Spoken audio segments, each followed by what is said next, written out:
Oke, assalamualaikum warahmatullahi wabarakatuh. Ketemu lagi di channel Prof Aba ya, bincang-bincang santai dan membedah buku Hidup Makmur dan Bermakna Pilihan Anda. Nah, kali ini kita masuk ke dalam bab 6, teman-teman semua, terkait dengan sikap orang sukses. Kalau kita bicara tentang sikap orang sukses tentunya banyak sekali ya. Yang mendasari hal-hal tersebut untuk mendapatkan sikap yang baik untuk mencapai kesuksesan ya, baik dari disiplin waktu, ya, fokus dan lain-lain. Hal ini akan kita bahas ya bersama penulisnya langsung Prof Aba untuk menjadikan gambaran ya untuk teman-teman semua bagaimana membangun sikap orang sukses. Oke, Prof, silakan Prof, mungkin dijelaskan berkaitan dengan sikap orang sukses. Siap. Baik, assalamualaikum warahmatullahi wabarakatuh. Waalaikumsalam warahmatullahi wabarakatuh. Sudah kita mungkin nggak di sini ya, saya ada di reel, nanti videonya saya kirim, bahwa yang bisa kita tiru dari orang lain yang berhasil itu bukan bidang pekerjaannya, tetapi sikapnya. Ya. Jadi sikap orang sukses di seluruh dunia itu kurang lebih jujur, tekun, ulet, berani, kreatif, inovatif, dan seterusnya. Ya, kalau dibanding-bandingkan, jujur dengan berani, lebih penting mana? Lebih penting jujur. Jujur dengan cerdas. Jujur dengan apa lagi? Jujur dengan tekun. Jujur. Ini kalau dibandingkan, namanya ini pair comparison, jujur dengan ini, jujur dengan ini, jujur menang. Berarti jujur jadi nomor 1. Sudah, nomor 1 jujur. Nomor 2 tadi berani ya. Berani dengan cerdas. Terserah Anda mana yang lebih utamakan. Misalnya lebih menang berani. Berani dengan kreatif. Lebih menang berani. Berani dengan apa? Dan seterusnya, kalau berani menang dibandingkan yang lain, maka berani nomor 2. Begitu ya. Itu kalau dicari akan ketemu 20 sikap utama dari orang-orang sukses. Nah, itu yang kita tiru. Nah, sikap itu kalau sudah dilatih dengan benar akan menjadi sesuatu yang sifatnya otomatis. Nggak bisa dibikin-bikin. Seperti bola dipompa penuh, dibanting. Bisa nggak dia tiarap?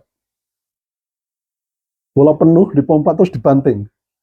Bisa dia tiarap? Enggak, dia pasti melinting. Dibanting lebih keras, melintingnya lebih tinggi. Sebaliknya, bola yang kempes dibanting. Bisa nggak dia pura-pura seperti bola penuh? Nggak bisa. Dibanting ya tiarap aja. Nah, sekarang pilihan kita mau menjadi seperti bola yang penuh atau bola kempes.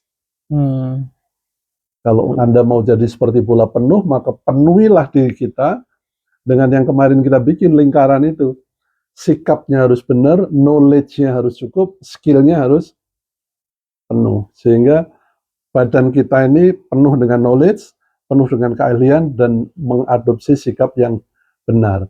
Misalnya, saya malam-malam gitu ya, males sekali ngantuk. Terus bayangin Pak Habibie gitu. Pak Habibie kira-kira jam 2, jam 3 tidur atau bangun? Dia sudah bangun.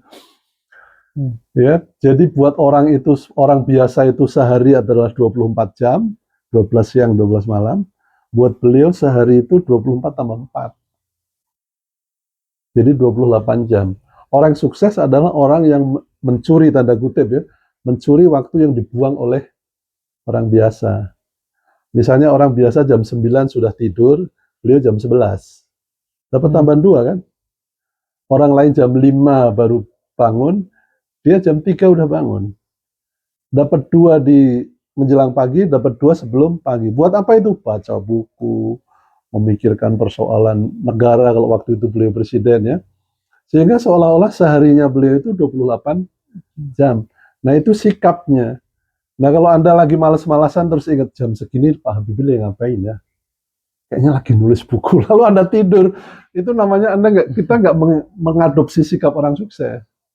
Jadi, bagaimana caranya supaya bisa membayangkan seperti itu? Baca biografi.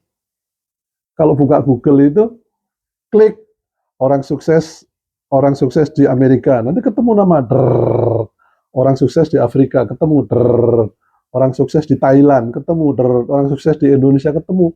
Coba bayangkan kalau tiap hari Mas Ryan itu baca 1 biografi orang sukses, nggak harus yang berlembar-lembar. Ringkasannya aja itu, setengah folio itu. Hari ini baca kisah sukses orang Indonesia, besok orang Turki, besok orang mana. Kalau tiap hari baca biografi satu, setahun berapa? Iya. 365 biografi orang sukses ada di kepala Anda. Cepat atau lambat Anda akan bilang di antara 360 itu, kayaknya ada yang mirip saya itu. Kecilnya sengsara, nggak punya modal, tapi akhirnya jadi sukses. Itu namanya aha moment. Dari banyak baca, Anda ketemu, yes, ketemu aha moment, kurang lebih bunyinya adalah, kalau dia bisa, saya juga bisa. Nah itu, dari banyak membaca, kalau dia bisa menghajikan 100 orang pegawainya, saya juga bisa. Gitu ya, yang ditiru sikapnya. Umur belasan ngapain, umur 20-an ngapain, umur 30-an ngapain, attitude-nya yang disikap. Ya, misalnya orang sukses itu selalu memanfaatkan peluang. Bedanya orang sukses sama orang gagal kan, kalau orang sukses melihat kesulitan itu sebuah peluang, kalau orang gagal menganggap kesulitan itu sebagai hambatan. Nah, itu kan berarti cara pandang. Nah, saya mau gambar ini, kalau ini mata, aduh, kering, dibuka terus. Bentar. Ada spidol lagi di sini. Ya, adanya pulpen. Nggak apa-apa. Ya, kalau ini mata, gimana sih bukannya? Ya, nggak nyala. Di situ Mas, di kaleng itu di meja saya. Di situ tuh ada pulpen.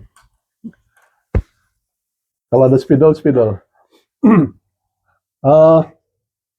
Sikap orang sukses adalah merubah cara pandang.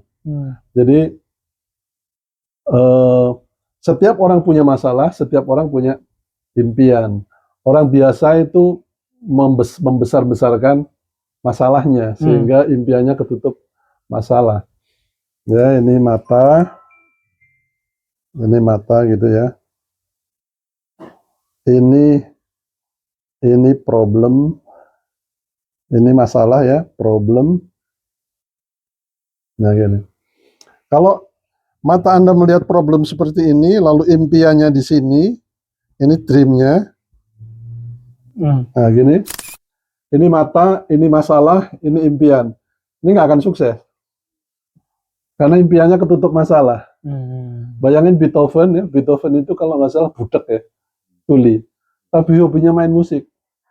Coba, mungkin dia akan ngeluh, ya Allah, saya hobinya main musik dikasih budak. Boya tukang beca itu, atau siapa yang dikasih budak. Tapi dia nggak peduli. Dia main musik aja, nulis aransemen itu, lalu main, lalu nanya orang, bagus nggak? Jempol. Gini apa gini? Gini, main terus.